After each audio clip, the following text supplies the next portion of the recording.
Rung, a nature photographer based in Fort Worth, Texas, reflects on his path to becoming a full-time artist. Growing up in suburban St. Louis, Michael's early experiences with nature were rekindled later in life through photography. His passion took root during a business trip to Ireland in 2015, where capturing the scenic beauty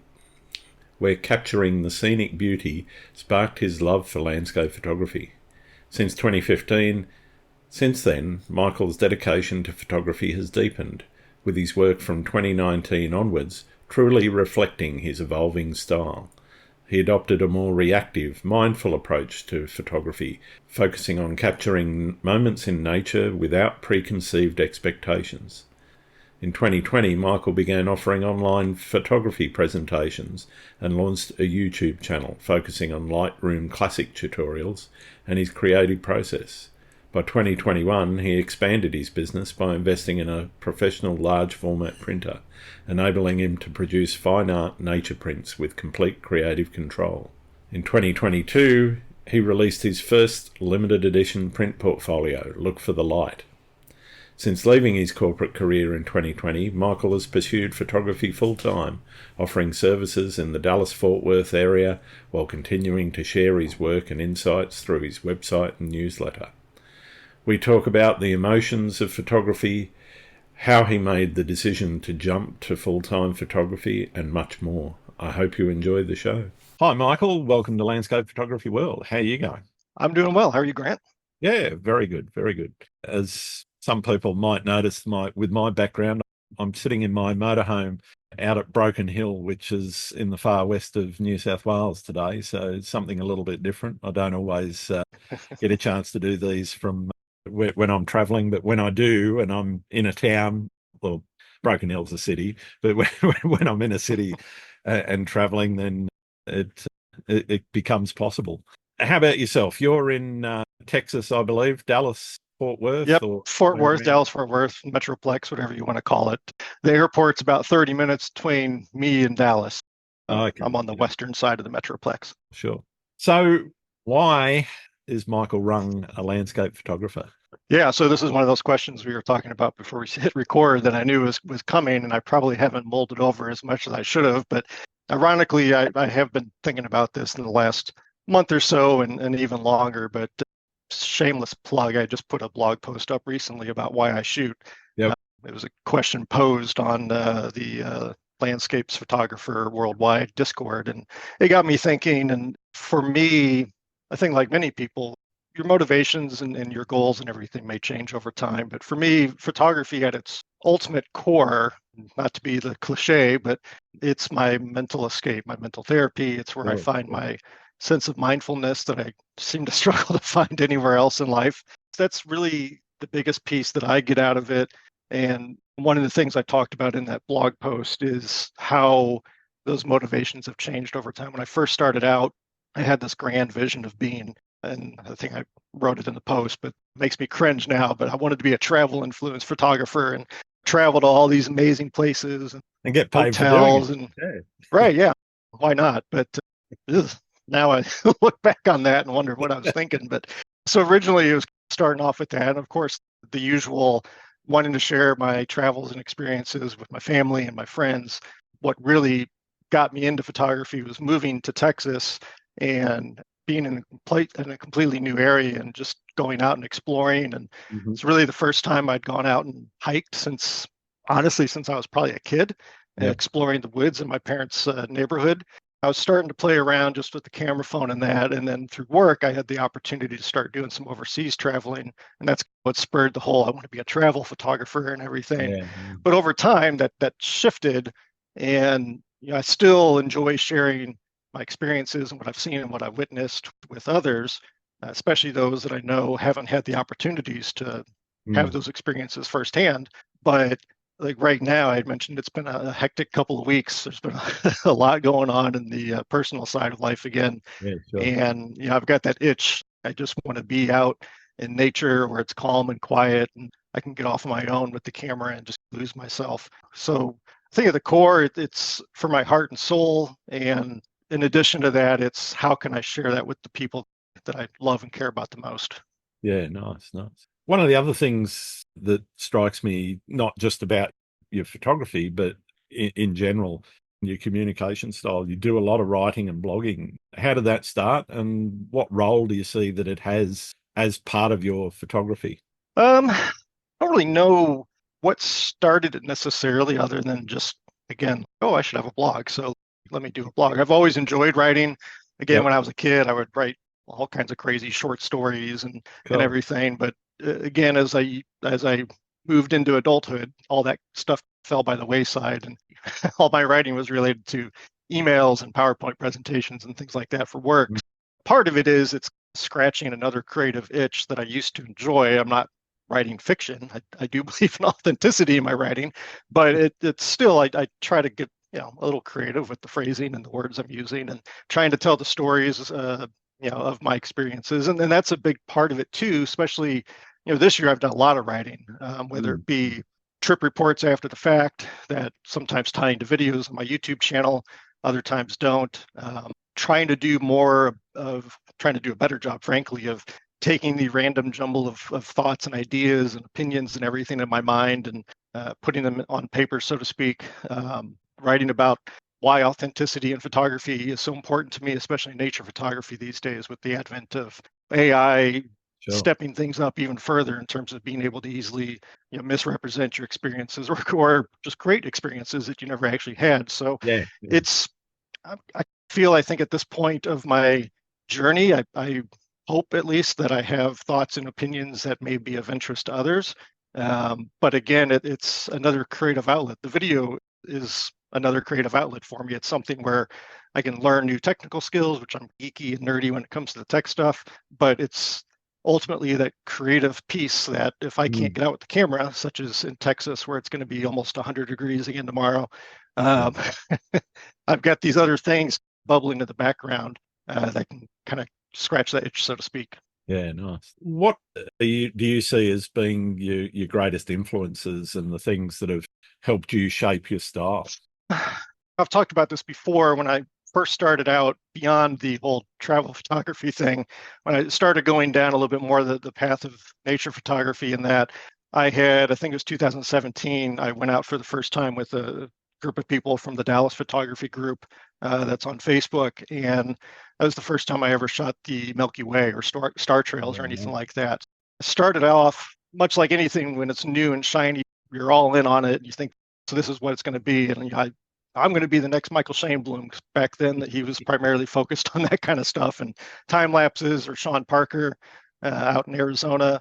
But again, things shift over time, and I started becoming more familiar with more photographers just in the space in general, and people like Nigel Danson or Simon Baxter. For whatever reason, I connect very much with a lot of the UK photographers.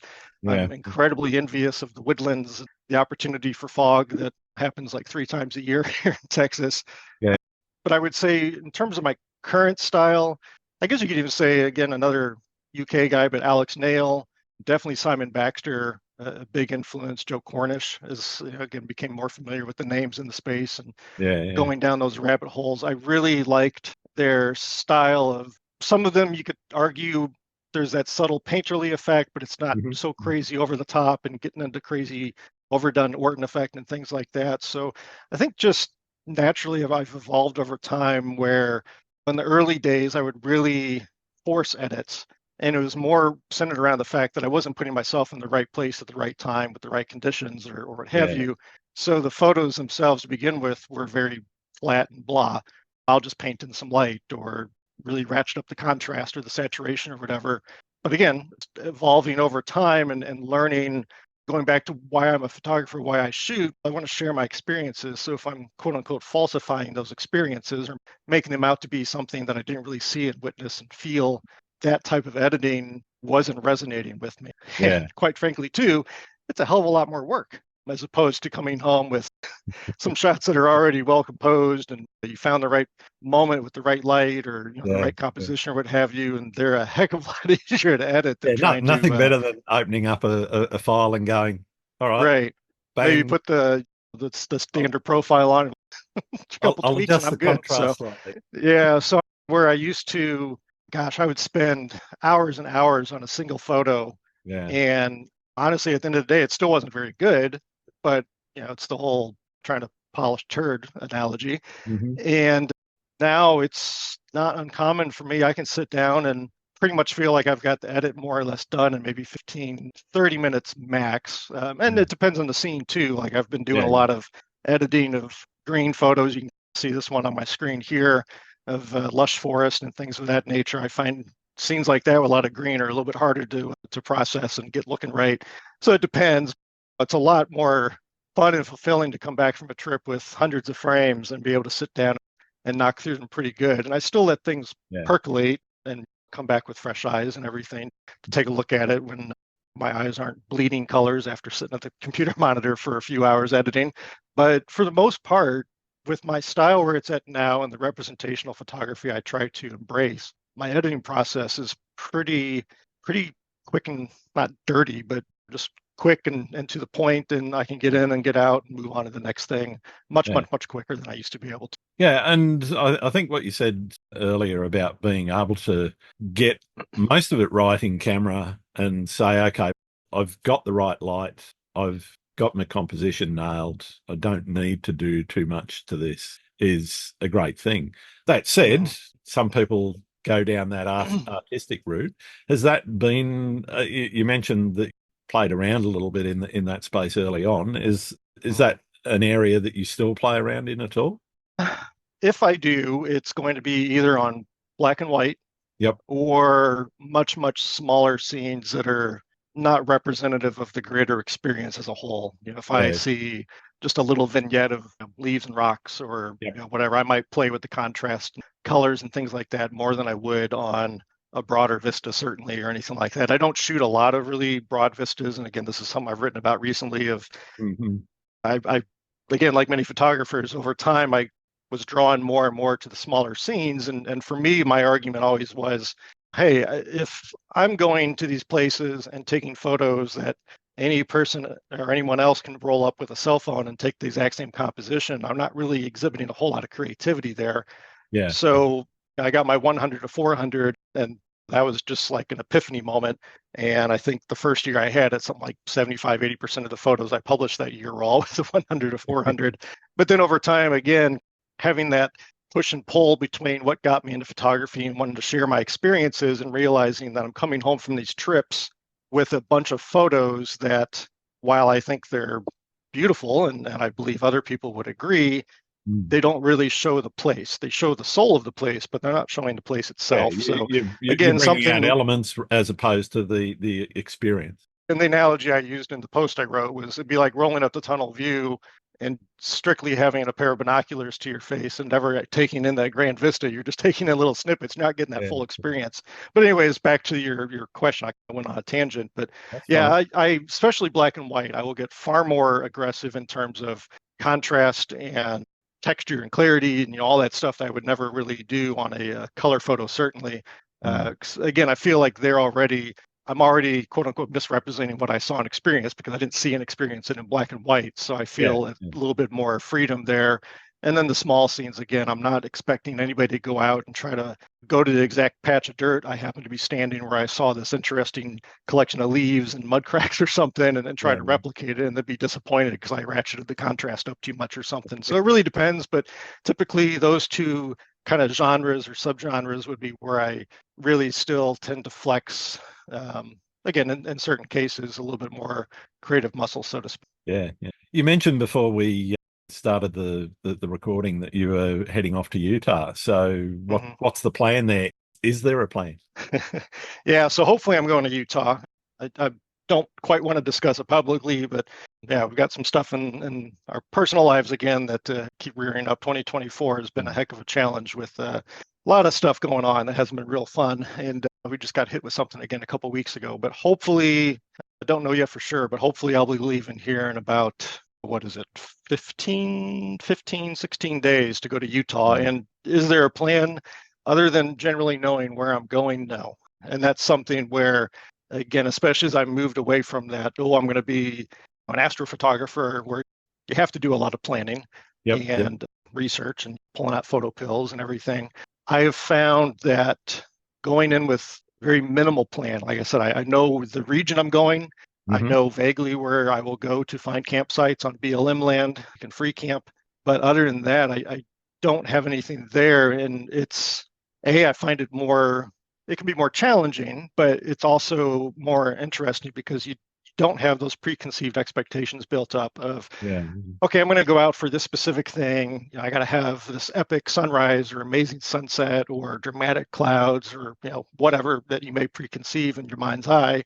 And then you get there and none of that happens. And I was finding myself doing that, even just going out locally and making myself miserable because I would just get angry and frustrated and fed up, and I would shut down completely photographically or creatively. And I would come home with either just one or two, just I guess I got to take a photo kind of thing, Hmm. or I would not even take the camera out of the bag, and I wouldn't be looking around me to find, hey, here's this little small vignette on the ground, like I was just talking about, that could be something of interest that could frame up and have a nice composition. I would just be looking for, okay, well, I'm going to go to this overlook and get there at sunset, and there's going to be big, beautiful clouds and brilliant oranges and reds and everything, and then it not happen, and I just go, this is pointless, and I go home and Yeah. pout. So I think, I have definitely adapted very much to, I'm just going to show up.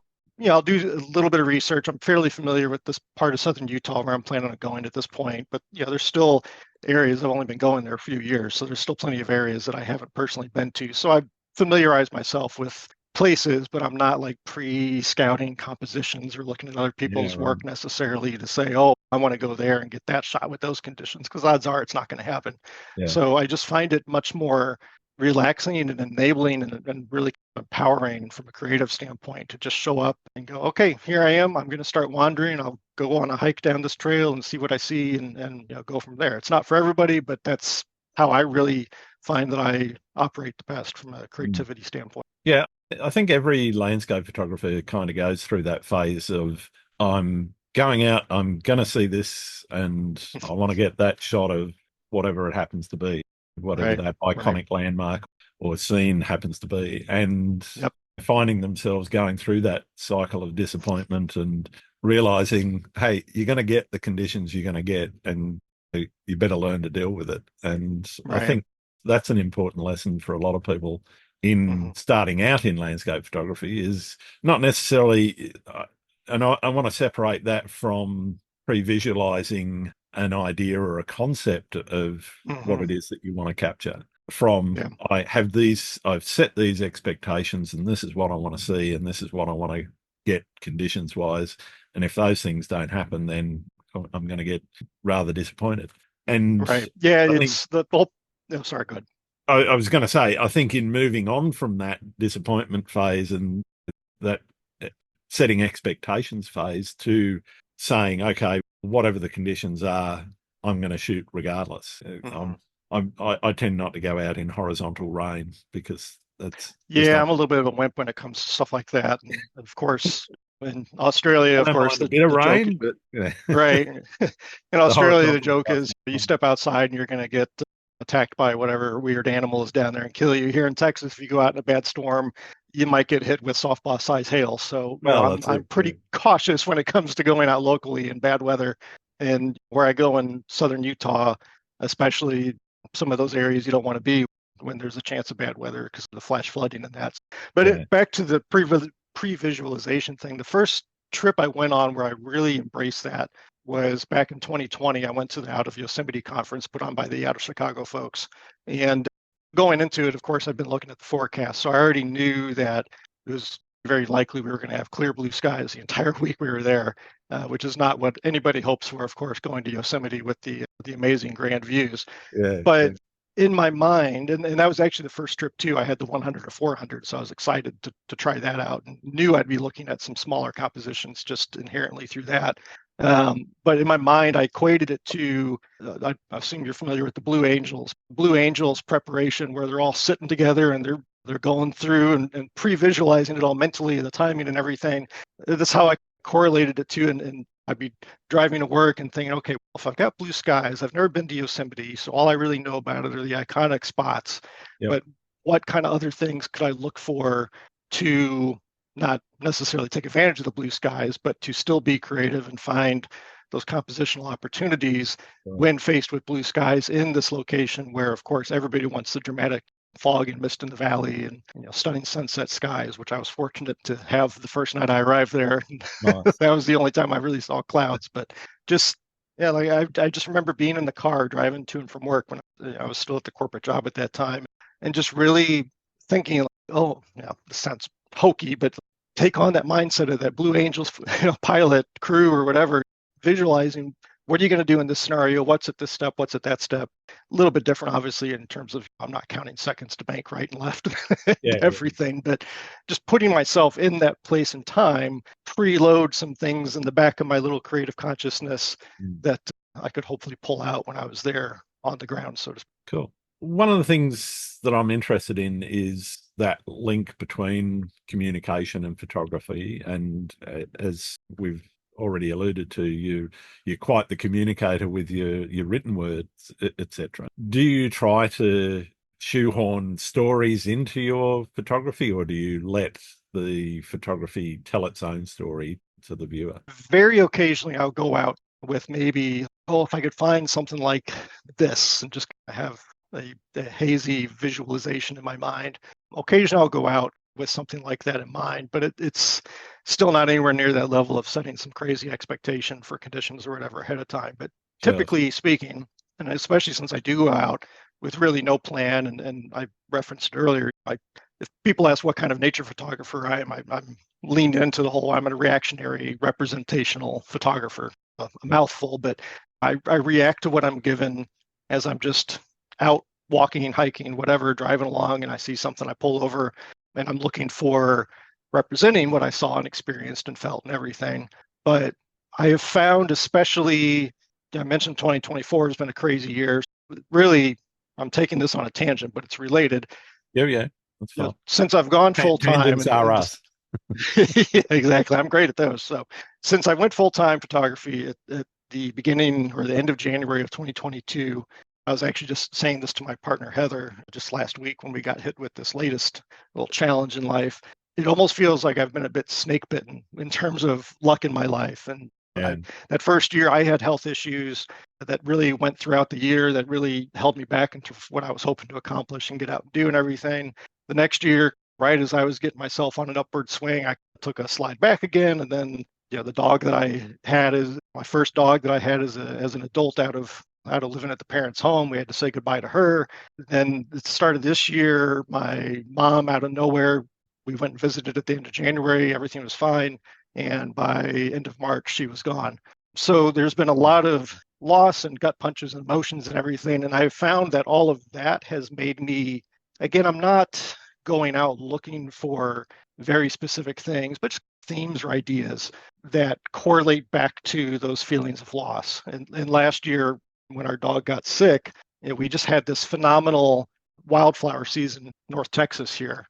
Really nothing I've ever seen. And I remember driving around one day, just running errands, and then thinking, I'm not a religious person, I'm not a spiritual person, but still, you have nice thoughts. And it was like, this is so great that we're having this wildflower season for Lucy, our dog. And when she passed, the first time I went back out to photograph, when I was running errands that afternoon, I noticed this beautiful patch of wildflowers within a little wooded area in front of a local school. Nice. And I went up there and I photographed, and I made a little series that I called Flowers for Lucy. Still haven't published it, still haven't even gotten through all the photos, but an example of going out and tying my life story into something like that, and doing that as well with the loss of my mom, which again was totally unexpected. And my dad passed away 10 years ago. Losing that second parent, turns out, is, at least for me, much, much harder than losing the first one. No disrespect to my dad. It hits a little bit harder.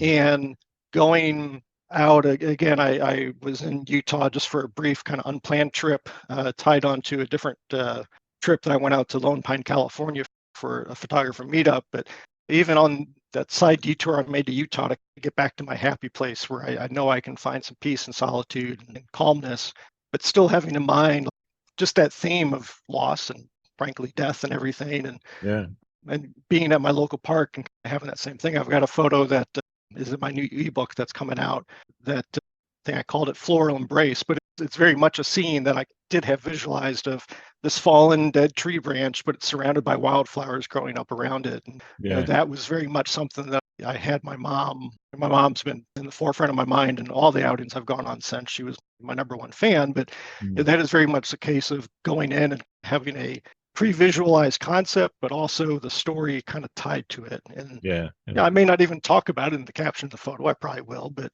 at least for me, I know the story that is tied to it, and scenes like that kind of transitory, here's the scene of something that has passed on or moved on, but also the renewal that's around it with the wildflowers. But other than that, that tangent, I would say that probably 90% at least of the quote unquote stories I tie into a photo, if I tie a photo or tie a story into a particular image, really comes about after the editing is done. And oftentimes it's related to trying to come up with a stinking name for it. When I have those mental blocks and I've named 30 photos and I've got to come up with 15 more or something, I'm just wanting to be done with it. But a lot of times as I'm trying to come up with a title, that's when I'm really looking with a lot of introspection at the frame in front of me itself and thinking, okay, what does this represent? Colleen Minnick, I don't know if you've had her on the show, what else is it, kind of thing. And that's really when I tend to get a lot more introspective, is when I'm trying to title it. And then, okay, if the title itself tells a story, now I feel like I need to help the viewer not understand the story or the title, but just help them step into that little world I created in that process of the editing and titling and everything like that. So again, tangent, but I brought it back. Yeah, no, thank you. Thank you. And thank you so much for sharing that. Sorry to hear about your mum. I guess one of the things, though, that sort of brings to mind for me is the emotional impact of an image for a photographer can have a real distinct effect on how they actually frame up or take a shot, or the kind of things that they're looking for. And I think it's again, a really important lesson for people, is to use the emotions that they're having in other parts of their life to actually feed into what they're doing creatively, because it helps you process, it helps you go through that thinking that you need to go through to get through periods of loss or periods of pain or whatever that emotional experience actually is. And I think it's very true in writing, it's very true in music, it's very true in a lot of painting and visual arts, is that without any kind of emotion to what you're doing, and the emotions from outside of your art impacting on your art, you're not going to be as creative, I don't think, as you could be by feeding those emotions into that creativity. Right. Yeah, and I think something important to recognize too, and this is something I have at times felt like I'm a little bit inadequate, is you look at some photographers, and I'm not throwing shade or casting stones or anything, but many photographers, artists, they come up with titles and stories related to the art that to me seem so over the top, out there, but taking it at face value, that's truly how they feel and how their mind works. For me, I'm not really of that nature. I listen to photographers on podcasts like yours, and they talk about these super strong emotions or what it made them think of philosophically or whatever. I'm like, probably 90% of what I photograph is, that's a pretty thing, I'm going to take a photo of it and try to do it creatively and uniquely, but it's not inspiring some grand transcending emotional or spiritual moment for me or anything like that. And for a long time, that kind of bothered me. I was like, what is wrong? Why don't I feel like this? But I'm at a point now that's not me. So I'm perfectly fine to accept that. And as I just discussed, like I have other ways or other moments where things do get a little bit deeper for me. But I used to feel like, maybe, am I really that superficial, or that just like skipping along without a care in the world or a deep thought to my mind? But again, everybody's different. So just because somebody that I admire and look up to does that doesn't mean that I automatically have to be that way too. I wish I had learned that about 3 years sooner than, or I wish I had accepted that and thought of that about 3 years sooner than I eventually did, because it would have taken a lot of angst away from me. I want to touch a little bit on photography as a tool for environmental environmental education and advocacy, and I guess ask you a little bit about what role photography playing in promoting conservation. Yeah, of course, at least here in the United States, the person everybody's going to put up on the pedestal is Ansel Adams, and Yep. not just for his photography, but what he brought to the table in terms of that conservation awareness and whatnot. So I think there's still in this day and age tremendous power and opportunity there, but I do think, just as with everything in modern times and current times, it's probably harder as well because there's so much noise and so much distraction. Sure. And I'll be the first to admit it, like I struggle to sit down and read something that's more than a few minutes long in terms of article or anything. How do you capture and engage an audience sufficiently enough to really drive that awareness, as opposed to posting something up and sharing useful, thoughtful, whatever, scary information that people need to know, but getting them, instead of double tapping and swiping on, getting them to actually pause and read it and take a look. And do that in the comments all the time, where somebody will post a photo for attention or whatever, or Instagram, because you have to have a photo, and people are commenting on what a beautiful shot it is, and it's so amazing, you're such a great artist. And in the caption, if they've taken the time to read it, it's some like heartbreaking story of either loss in their life or an environmental issue they're trying to bring awareness to. So I think there's just everything, it seems like, is so much harder to get that attention span and focal point. And unfortunately, we very much live in a world where it feels like you have to break everything into that 5-second soundbite. But in life, much like nothing is black and white, or very little is black and white, there's a whole heck of a lot of gray in the middle.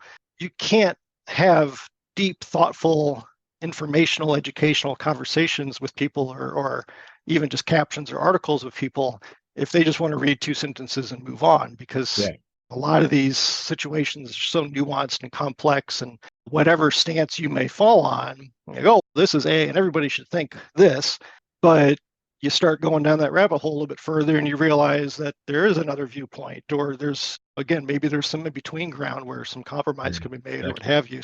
Man, I think it's a tool.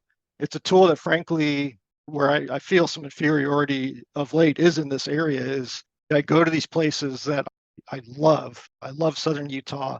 I love the BLM land. I'm able to roam out there, and I'm vaguely aware of some stuff going on that may change access or what have you, either for the better or for the worse, from a nature standpoint, from a recreation standpoint. North Texas ain't the prettiest and most photographic or photogenic, but I'm really fortunate. 20 minutes away, I've got a local park / woodland, whatever you want to call it, that has been very good to me photographically over the years. And looking at it during the pandemic, 2020, the park was mobbed. There was trash everywhere. Other photographers were going up and doing photos and leaving confetti and all kinds of junk around. And you just want to stand in the middle of people and just scream, "What are you doing?" But it's, how do you get that message out without A, being preachy, and B, being just like, "Oh yeah, we get it." Yeah, he's the crazy people start tuning you out. Yeah, there's the crazy guy in the street corner again. But something, whether I do it through writing or captions or storytelling through my photography, I do feel that it is incumbent upon me to be a better steward and a better voice for the lands that the land that I love, the areas that I love, and everything. It's just, how do I do it effectively? How do I do it maybe a little differently than what's already out there? Because I don't know. Everybody's in a camp these days. You've got your conservative or your conservation camp. You've got your fossil fuel camp, or whatever you want to say. And it's so hard to get anybody to look at the viewpoints outside of their own little camp, and I'm guilty of it too. I'd love to be able to just snap my fingers and come up with some way to bridge those divides, but it's certainly something I have been thinking about it a lot, again, especially this year. And maybe it's just looking at my own mortality and what am I going to leave behind at the end of the day with all the loss I've dealt with over the last 18 months or so.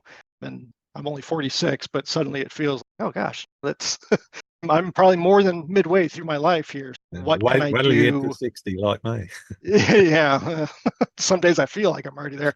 But anyways, I'm going on. But I think it's an incredibly important thing. I also think it's an incredibly difficult thing, and I also think it's something that I need to personally do a better job of trying to find ways to, even if it's just talking about it and building those little seeds of awareness. And maybe somebody else that is a better speaker or whatever, running with the the better knowledge, the more scientific knowledge, whatever. And I'm playing a part in terms of at least driving a little bit of awareness and hopefully providing some thought-provoking writings or in my YouTube videos or something. I just got to figure out what feels right for me and what might work. I might just be throwing spaghetti at the wall and seeing if anything sticks, but I don't know. That's definitely been weighing on me. Sometimes that works. I do a lot of that. Same here. I built a very long IT career on doing exactly that. Yeah. Yeah, I'm in a similar boat at times. Speaking of career, how did you make the decision to go full time? How difficult was it? And I guess one of the key things I'm really interested in is that process of thinking before you made the decision to go full time. What was going through your mind, and how did you actually finally get to the point of saying, "Okay, I'm pulling the ripcord, off we go"? Yeah, it was something that I had in the back of my mind for a couple of years at least. And again, I've talked about this on other interviews, but in my mind, it was something that was still off in the distance. And taking a step back into my professional, quote unquote, professional, whatever, not self-employed career, because I'd like to think I'm somewhat professional now. Yeah, I'd been with the same company, basically since I was 16 years old. A couple of brief departures, and then I related it to The Godfather. Every time I tried to get back or get out, they pulled me right back in. But for the most part, I loved my time there. And then in 2019, the company was really struggling. We did a massive corporate restructuring. I think almost 15% of the corporate headcount was let go. Wow. I made it through the day thinking, oh, whew, I'm great. And I was in a job I loved. I had a team I loved. And then I get pulled into an office and I'm told that my position was eliminated. However, they had another opportunity for me. I talk about conflicting emotions, hearing that the position that you loved. And frankly, I figured it was going to be gone. So when I was still standing by mid-afternoon, I was a little surprised and grateful, and then suddenly getting pulled in for a different conversation. But I was very thankful. I am very thankful that they saw in me a reason to offer another opportunity. The challenge with it was I had no idea really what the opportunity was. I had been working in HR, human resource, information systems. Mm-hmm. This was in IT. I had a very vague description of what it was going to be. No job description or anything like that. But at the end of the day, it was like, I can go with no job or I can take this and see what comes of it. Mm-hmm. And unfortunately, and there were a lot of factors that came into play from that point in 2019 until I left at the end of January 2022. We had the pandemic and all the uncertainty there and the stresses and everything. But at the end of the day, the role was not anything as it was presented to me as. And I don't think that's really anybody's fault, not to debate it here. I don't think really anybody necessarily knew what it was going to be. It was a newish role. But it certainly wasn't what I had hoped it would be. In many regards, it felt like a significant step back in my career. And it just got to a point where, frankly, things were untenable. I was miserable. I was on call and working late nights and weekends and holidays because something would break and you've got to jump on that emergency call and sit there and wait for things to get fixed. Again, tangents, but that's a very long-winded way of saying that it didn't come about in any way, shape, or form in terms of how I'd really planned it. Now, the one plus or advantage that I had going into ultimately leaving when I did was the company had been struggling for several years. And I'd been with the company a long time. A lot of people had been with the company a long time. And common conversation was like, what's the next 5 years look like? What's the next 10 years look like? So I had been setting aside an extra safety net, so to speak, for several years already. So it wasn't when I wanted to, but I was in a position that I could. Where I was really off course was financially, I was going to be okay for a little while. But from a business standpoint, I hadn't done what I thought I'd be doing over the next 3 to 5 years to try to grow my business and get things to a point financially from a photography standpoint that I felt I could take that step away from the corporate life and easily transition to photography. So it was very much kind of that, I've heard other people cuss, oh shit moment. And now what do? I'm a full-time photographer all of a sudden. Shoot, I don't really even have a full business plan mapped out or anything like that. So I was very much, behind the eight ball. and trying to catch up. So my intent, I don't think was very different from anybody that was thinking about going full time. Just my timeline got accelerated a little bit in Sure. terms of I was absolutely miserable and things just got to where I had to step away. Yeah, it was a unique position. It was certainly not anything I would recommend other people follow suit in terms of, like I said, not being ready on the business side. I had some print sales here and there. I had a little bit ad revenue trickling in, but yeah, nothing to even make a car payment, let alone live on. So, very much, I still feel, what is it, 2.5, coming up on 3 years later, I'm still not where I really want to be. I feel like I'm laying the foundation. The building is still being built, unfortunately, while I'm living in it. So Yeah, it's yeah. been very much a catch up. And then, like I alluded to, my health issues, everything, like I've had hurdles and obstacles that I've had to overcome that have, I feel, held me back from where I would have liked to have been, certainly by this point. But I'm getting there. You see those glimmers of hope. Sometimes it is a step forward and 5 steps back, but there are those steps forward at least that I feel like there's that momentum kind of building slowly but surely. Yeah, yeah. A lot of people say it takes somewhere between 4 and 5 years to get a business on its feet. What's the main thing you've learnt from starting your own photography business?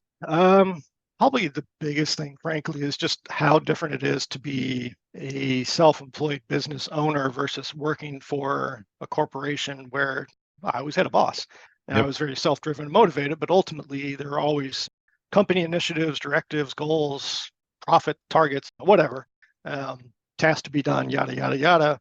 And coming in suddenly, I took a little time to relax after I left the job, just decompress and try to reset mentally. Sure. Going into my office here at home and coming in and like spinning in a circle. Okay, what do I do? What am I supposed to be doing today? And I've joked in the past about it in my corporate world, I was pretty regimented, very to-do list and notes and blah, blah, Yep. blah. And then I become the self-employed guy. I'm like, I don't need any of that stuff. Turns out that stuff's actually really important when you're self-employed. Yeah. Just fortunately, my background, the company I worked for is a major retailer, and I worked many years on the retail side before moving over to the corporate office. And as anybody that's worked in especially small box retail will know, is you wear a lot of hats. When I was a store manager, I was loss prevention, I was human resources, I was in some cases maintenance and coaching, development, you name Yep. it, customer service. In that regard, I had the experience, especially on the retail side, that I think carries over in terms of wearing all those hats, but it's still really different when you're doing it for yourself without operating procedure manual to to kind of guide the way. And frankly, talking to other photographers, I think it's a lot of, not to say a lot of people have landed on luck, but I think with anything like this, luck does play a role. Oh, But absolutely. Yeah. what is the fortune favors the bold, and luck is the intersection of preparation and whatever hard work. I can't remember what. It's not to say that other people didn't work their tails off to be successful in this space, but I've talked to quite a few where you go for insights and they're, yeah, I did a lot of the things you're doing. It worked. So there's not necessarily, or at least I haven't found the right peer group. I've got some great peers in a small group now where we can bounce ideas and, And lament our frustrations, but there's certainly no rule book or map no, that's for it. how to And be a sometimes it successful is nature just time. photographer. You just have to keep doing Right, that right, thing for a certain number of years before somebody goes, oh, okay, I'm going to buy right. from this guy.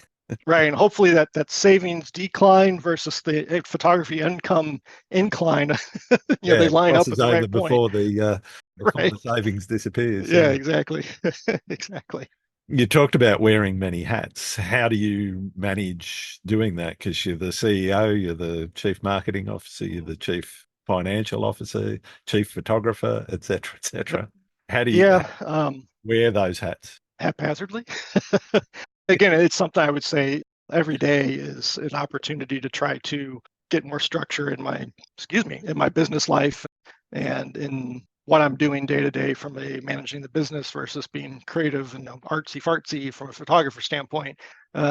Certainly being more organized and having my to-do notes. I've got taken from my IS and IT days. I've got my kind of scrum wall where I've got my post-it notes of tasks I Yep. want to complete, what stage they're in, and everything. I think the one thing I've struggled with is, again, with the life's challenges, we'll call them, that I've dealt with, especially the loss of my mom. And just recently, I was back home in St. Louis, Missouri, where my parents were, and we had to get the family house of almost 50 years cleared out so that we could get it listed for sale, and then it sold, and all the emotions tied up. And this is the home I grew up in. It's the only family home I've known. And when that heavy life stuff hits me, that's when I get out of my good habits from the business standpoint. Mm-hmm. I opened up my planner last week. I was like, shoot, I haven't written a single thing down in my to-do planner for 2 weeks. Yeah. And it showed, because for 2 weeks I don't know what I'm going to do. And I wasn't in the greatest, headspace to begin with, but it's just that discipline to every day. And it's something I'm trying to work at every day from that behavioral / mental fortitude standpoint of getting up and, what's the plan for today? What are the tasks that I had yesterday that I need to finish up, or that are on my to-do list that I need to start, or what have you? It's just the discipline is probably the biggest thing, I think, and knowing when to wear which hat is tricky, right? Because of course, all of us would love to be out photographing and just editing photos and doing the fun stuff. Isn't that what a photographer's all about? You getting out. Oh, so all you do is take pictures? That's cool. I would get that on the retail side. I worked for a video game retailer as a store manager or store employee. One of the biggest frustrations was customers coming in. Oh, so you just get to play games all the time, right? Yeah. Man, if you only knew. So it's that discipline and just really working on the behavioral aspects of it for myself, at least.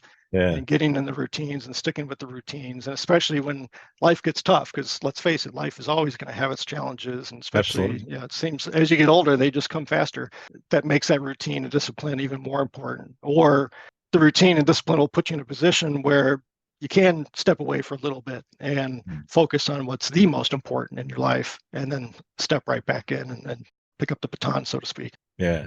I want to move on to place and where you like to shoot. What's your favorite spot? Do you have one? Is there somewhere that always calls you back and says, okay, I've got to go back there and do this? So I've mentioned it multiple times already, but of late, the last 2.5, 3 years, it's definitely been Utah. I don't know what it is, because really when you look at it face value, the areas I'm in southern Utah, there's mountains around, but it's not like Colorado, especially like Southwest Colorado or anything like that. You've got the canyons, but from just driving in and stopping somewhere, you've got some very pretty views, but there's also some really barren, there's not a whole lot here views, but there's just some kind of raw beauty about it. And then, as I've mentioned, let me get my tea here real quickly. I'm getting scratchy. As I've mentioned, it's become my happy place. Partly through familiarity. I'm very much a creature of habit. When I go someplace and I love it, I want to go back, and I want to go back, and I don't need to go to these other places. If I could go to Ireland every 3 months, I'd probably go to Ireland every 3 months, because that's where I found my love for photography. But Utah, it's that solitude, the quietude.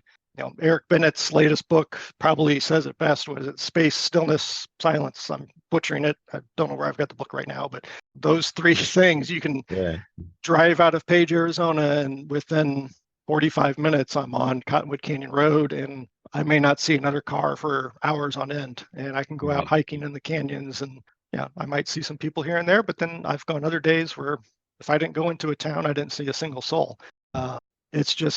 There's just a calmness and a peace about it, along with when you do start to see the kind of not in your face beauty of the locations. I've just got a tremendous appreciation for that place right now.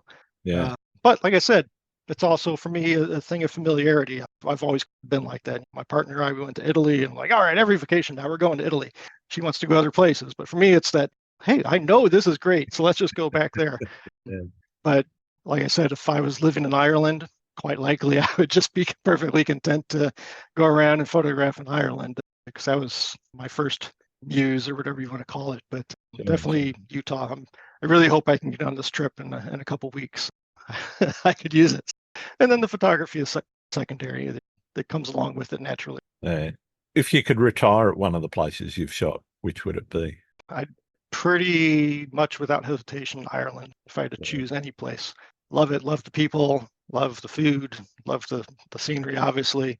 I joke, not one of the last things I did in my old HR systems role, but one of the things I worked towards was we had international projects going on, and I got one of my U.S. employees relocated over to Ireland. And I always joke it was the dumbest thing I ever did. I should have relocated myself. So I just, yeah, I've loved I've been to Brisbane, Australia for work. Yep. Haven't done a lot of photography there.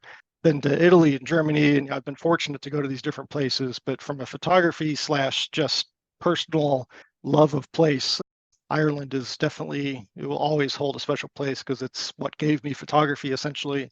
Yeah. And just the 3-4 times I've been there, I've just absolutely loved my time there, from the people to the scenery to the history and everything else. I Yeah, wouldn't mind retiring there. I'd agree. If I could retire Yeah. in the Ring of Kerry somewhere, I'd be a very happy That man. would be pretty nice, right? So I probably shouldn't be talking about it because I feel like it's an overlooked thing from a photography standpoint, but starting to see more tours going there, and it's, oh no, it's going to become the next, Mesa Arch or whatever, crazy Iceland. So. What's the most memorable experience you've had out? Most memorable experience. The first one that comes to mind didn't necessarily result in like my best, like one of my favorite photos. It's a favorite photo just from the experience standpoint. Sure. Back in 2018, when I was still very rough around the edges from a photography standpoint, I had a business meeting in Salt Lake City, Utah. So I decided to fly in a couple days early to Vegas, rented a car, and then I drove up over. I'm terrible about geography, but anyways, I ended up driving through Utah. I went to Bryce Canyon for the first time. I went to the north rim of the Grand Canyon, and it was there that I had one of the most powerful, full-on adrenaline rush experiences from a photography standpoint. I've been exploring around, and of course, doing the touristy thing of shooting from the overlooks, and I've got no photos from there that I would actually appreciate now so much. But as I was walking back to the car after sunset, I heard some people talking about smoke in the distance. Didn't really think too much of it. Come around a little bend and across, I guess it's like a side canyon off of the main north rim of the canyon. Yep. Sure enough, there's a wildfire on the far side, quite a distance away. I sat there and I shot it. I got my 7200 out and got some close-up shots of the wildfire in the trees, which I really like that shot. Although obviously it's not necessarily a happy moment, but yeah. And I kicked myself for it. I took the 70-200 off, put the 24-70 on, and set up my intervalometer to just fire off shots. Because also in the distance, off to my left, so the fire was pretty much straight ahead, quite a ways away. Yep. Off in the distance to my left were flashes of lightning. So of course, in my mind, I'm like, it'd be really cool if I could get some lightning or something with the fire. And of course, I wasn't prepared. So my battery is, inching down towards dead, and it's flashing at me. And I've got the camera just firing off. I don't even think I had my tripod. I think it was sitting on a stone wall along the path. And I was watching the back of the screen, not really paying attention at that point. Camera died. I knew when the battery died, I had seen a flash, but I hadn't seen the actual lightning or anything like that. So I go back to the car, and I'm looking at the back of the camera with a fresh battery, because of course, why would I put a new battery in while I was shooting? Never even crossed my mind. And on the back of the camera, the last shot, I think it was the last shot, I might be misremembering it now, but was the wildfire in the trees and then strike of lightning multi-prong going into the fire itself. And I just remember sitting in the car just shaking. I had such an adrenaline rush that I actually captured that shot. And it was like nothing I had ever witnessed before, and certainly with a camera had never experienced anything like that before. And the funny thing about it, this also ties into, again, I keep talking about things I've written on my blog, but years ago I wrote something about the power of regret, and this is the story that kind of generated that. Was I had gotten in the car to leave before I shot any of the wildfire. Yeah, right. And I drove through the parking lot, got to the stop sign to get back onto the little 2-lane highway out of the park. I backed up all the way back to this parking lot and grabbed my camera gear and got back out. And that was the outcome of it, was getting that shot. I actually ended up with 2 frames where I had lightning striking into the fire. They're not spectacular frames. Of course, I was with the 24-70, so they were zoomed out further than I would have liked. But man, that experience and realizing I got that shot, I was up for like hours after that, trying to come off that high, just shaking like a leaf because I had all that adrenaline rushing through me. So that's probably, I think that's got to be the most memorable. I've seen some incredible locations. When I went to Yosemite, I just by pure dumb luck rolling up with this incredible sunset and having literally like 7 minutes to get the camera gear out of the car and set up and get the shots. And that was certainly up there, but nothing I don't think has given me quite that body shaking experience of that wildfire with the lightning striking into it. Oh, fantastic. Thanks for that. Yeah. What about horror stories? Have you had any dramas while you're out shooting? I was thinking about this because I knew you were going to ask this, and I can't really think of any from a photography standpoint. Really, like I said, and I feel like I'm at a point where I've talked about this stuff and written about it where I don't want to just keep harping on it, but really it's been everything that's happened outside of photography in my life. It's just been kind of those one thing after another. And turns out when I'm feeling a lot of grief or feeling depressed or whatever, it's really hard to find that motivation or creative spark or anything. Yeah. So that's probably really from a photography standpoint, just been the biggest thing is dealing with those life challenges that are, again, they're part of life, but they're not tied directly to the photography. I really can't, knock on wood, I've never, had a tripod fall or camera break or anything like that. I can't really think of anything like in the field, missing some great shot because I screwed something up. I guess I've been fortunate in that regard, and maybe I don't take enough risks, but it's just been all the junk and crap that's been going on outside of the photography side of things that have just been like, can I just please, even 6 months with a little bit of a break. Yeah, not to be the Debbie Downer, but I really think it's just everything that has happened over the last couple of years. Understood.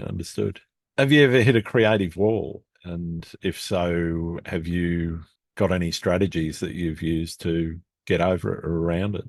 Yeah, so the one that comes to mind initially was, again, back in 2020. Of course, we all know what came about. I was in Yosemite at the end of February, and we're all standing around talking about, do you hear about this virus outbreak in China? That's just crazy. I think it had just impacted a nursing home up in Seattle at the time. But of course, at that time, none of us thought anything of it. And then here's this tsunami of turmoil and upheaval and craziness and, doubt and uncertainty, fear, yada, yada, yada. Of course, I think for just like a lot of people, 2020 was definitely a very strange year and a very odd year. And I wasn't able to go see my family and whatnot. And I'd gone to Colorado midsummer, and that was fine. So somewhere between then and then my partner and I went to Colorado to Breckenridge just for personal vacation or whatever. And of course, me being a photographer, I had to take my backpack and all my gear. But I just I hadn't been feeling it. I don't think I'd even shot anything since the summer trip to Colorado.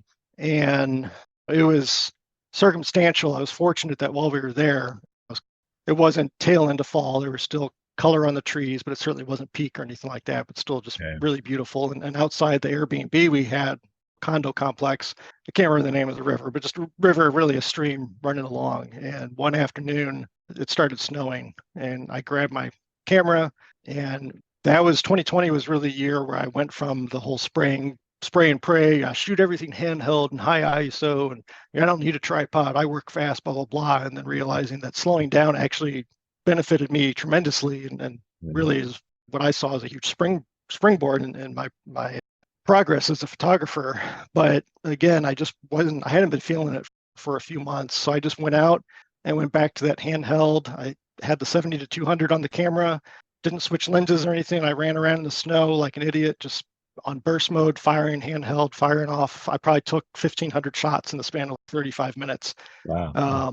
But it was exactly what I needed when I needed it. And, without the snow shower, I probably wouldn't have done that. But like I said, it was definitely circumstantial, but I knew that what I had been doing wasn't working right then and there. So let's change it up. Let's go back to handheld. Let's go back to shooting on high speed burst and see what happens. It jolted me out of it. And then I went right back to the tripod and more slow and deliberate approach after that. But that's probably the biggest time I've really had a creative drought. With the processing I do these days, like we were talking earlier, like it's not like I'm sitting there with a blank slate or a really flat, boring photo to begin with, and I'm trying to carve it into something really special and different. So, I don't get too many ruts in terms of processing. It was really that just pandemic and everything going on. And at that point, we knew, like, when I moved to Texas, I'd promised my parents I'd always be back for birthdays and holidays, and knowing that wasn't going to happen. Again, the external factors, but man, that spray and pray, that did the trick on that trip.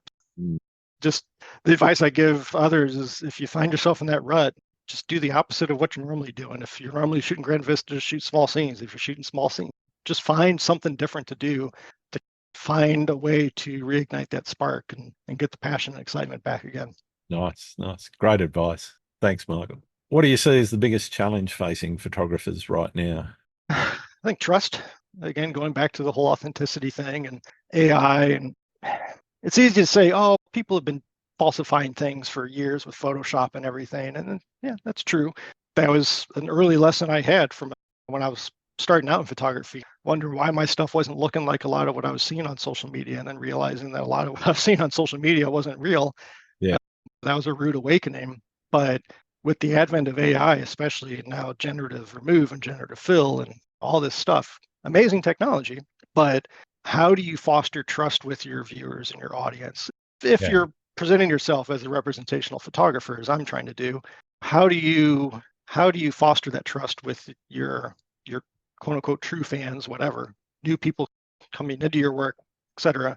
When we live in a world where very soon, frankly, now you look at a video online, you really can't necessarily know for sure that it's real. Absolutely. Yeah. And talk about tangents, that's a whole other separate tangent from a social, economic, and political standpoint. But from a creative art standpoint and photography standpoint, yeah, it's. I think it just, again, it's going to go back to that one word, is trust. That's why I started doing the trip reports. That's why I started wanting to do the videos for my YouTube channel. I always thought I was never going to do infield videos. I didn't want to distract from the photography. It turns out I do them. I do them more as a vlog than anything else. But wanting to take people behind the curtain, behind the scenes with me, and hey, you see this photo? Here's some cell phone snaps of the same scene where I was composing it, or here's my YouTube video from the day that I was in that location and taking. Here's me standing by the shots camera showing you what it looks like. Yeah. Exactly. It's more work. It's it's not necessarily. Actually, really, I've enjoyed doing the field videos, surprisingly, considering I always said I was never going to do them. But I think it's just the more open and honest you can be. And unfortunately, that may mean that photographers and artists that don't want to have that connection or that openness may not foster the same level of trust. You could say the same argument about social media, and you've got to have this big personality and in your face and raw. I'm more low key. I'm not going to do reels, and that may be a detriment to me. But at some point, you also got to recognize what's comfortable and right for you as the creative and as the person. But I really think you look at how quickly the AI stuff is advancing. I think the next, normally I would say 3 to 5 years, but really probably 1 to 3 years, I think are going to be really interesting. And I think one of the things I've seen is people that follow me, I'm friends with them on Facebook or whatever, and I see them sharing stuff that is very obviously AI generated. Yeah. And some of them, I'm not going to be the guy that calls it out on someone's post that I don't know. But if I know the person well enough, I might just say, hey, it's awesome. It's AI, just FYI. And a lot of times it's fine. That I didn't know it was AI, but it's still a beautiful scene or whatever. Is how do you build that foundation of trust, but also how do you, goes back to the conservation discussion we had, how do you help the non-photographers that are viewing your work and maybe buying prints or watching your videos, whatever, how do you, and doesn't matter that you do, make them appreciate the authentic, real things versus the admittedly very pretty, beautiful, can be stunning things coming out of some prompts typed into a keyboard online. Because if they think it's beautiful, who am I to rain on their parade, so to speak? Well, that's it. But at the same time, where I do get a little, I guess, philosophical is I already think we're going down a very scary, potentially sad path of losing the human connection. And if you take the humanity out of the creation of art, yes, you still may have the vision in your mind and everything, but I know there's arguments, well, it's not fair to say that using prompts and finding creativity through that isn't art, but it still feels a large step, at the very least, disconnected from the pure humanity of what we've typically seen as art. And maybe I'm just not looking at it deep enough or whatever, but I'm totally with you. I look at it, and I had a bit of a play around with it and wanted to understand it both from a not a deep technical perspective, but I'm been into technology for most of my career, and so therefore had an interest in, okay, so what is this stuff actually all about? And the problem I always come back to is, whose art is it really? Right. Because yes, you can come up with a prompt, and there's ways of tweaking a prompt that can be quite creative. I get that, Mm. but at the end of the day, isn't it the guy that wrote the algorithms work that you're actually leaning on, or the guy whose photography or art that the AI was trained on, who Yeah. actually has the most input into how that image ended up getting created? Yeah. Fair enough. It's If you've very much a gray zone on this one. exactly, yeah. You If know, you've and fed your own image in, I get it. Mhm. You've had a lot to do with that. Or you've had a lot more to do with it, but it still comes back to the guy that wrote the algorithm, or the Mhm. team that wrote the algorithm, is the one that's done most of the work in making that happen. Yeah. I think ultimately it comes down to, as a viewer, are you personally interested? Do you care about whether it was a real authentic experience Yeah, that's being represented? And that could be the same for photography or art or sure. sculpture, whatever, versus do you just want a pretty print for your wall or your screensaver or what have you? The other flip side of it is AI. You talk about digital photography was democratization of photography versus film. AI can be that from an art standpoint too for somebody that is, Oh, definitely. physically incapable of going out and creating art, whatever form of art it may be, but they've got the ability to interface with a computer. Now suddenly they've had a whole pathway open to them, a doorway Absolutely. open to them to create things that they never could have. It may have been in their mind, but they can never express it. So Mm. yeah, again, this is definitely not a black and white, and Oh, I'm no. conflicted on it, but I still think there is in most cases of created quote unquote art through artificial intelligence or misrepresentation, as again with generative remove, just pure image generation and expand Yeah. and everything, there is a loss of the humanity, the realness, the authenticity that matters to me, and I think it matters to a lot of people. But again, this is where I do tend to get a little philosophical, but we're in a society now where the human connection is not necessarily valued. Yeah. Yeah. The things like Uber Eats and having your meals delivered and doing everything, just have it come to me. I'm going to open the door when the person's gone. I don't want to interact with anybody. Like, I'm an introvert, don't get me wrong, but I love going out to a restaurant, even if the service ain't great. Like, I like being Yeah. around people. I like when the service is great, you've got a chance to interact and chat with somebody or whatever. But you're I'm very usually much there about the human with connection. friends or family or whatever.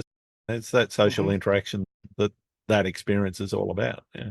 So, do I want that kind of less personal aspect of where we seem to be going Mm. creeping into the photography and the art I create too?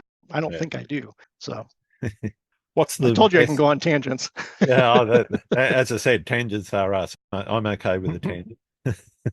What's the best or worst piece of advice anyone's ever given you? Oh man, I don't want to do this, but my oldest sister, we did a siblings trip to England back in 2008, and I will give her credit. Missy, if you hear this, I'll probably hear all about it and you'll gloat, but she was the first person that I ever heard say, always look behind you, because that might be where the best photo is. Yeah, right. And damn it, if she wasn't right. Yeah, I can't definitely. tell you how many times that I've gotten an amazing photo because I was focused over there, but I looked behind me or I looked off to the side and oh my God, there's this incredible thing going on over here that I missed or just happened or whatever.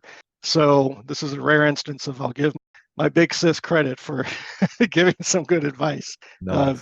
of always looking behind me. That it is whether I was starting out and just shooting with my cell phone or to this day, even when I'm out working, that stupid little saying, I still remember her saying that to me in Mm. England. God, what is that now? 16 years ago. Wow. Always look behind you. And yep, she was right. That has led to some of my favorite photos. Yeah, So fantastic. kudos to my big sis. We can edit this out, right? Sure, if you want. Are there any photographers out there that you think I need to be talking to? Yeah, so I was scrambling to go through your list of episodes and search for names. So I saw you had Bree Stockwell on Yep. with Lynn. I can't remember his name now, but anyways, for their Lynn Creative Metcalf. Affair Yeah. podcast. Yeah. But I think Bree is an example of somebody who has just blown me away in terms of the speed of her progression from a photography standpoint Yeah, and what sure. she's done with her art. Getting her on again, but on a one-to-one basis, I think would be Mhm. fantastic. I think she's got some great insights.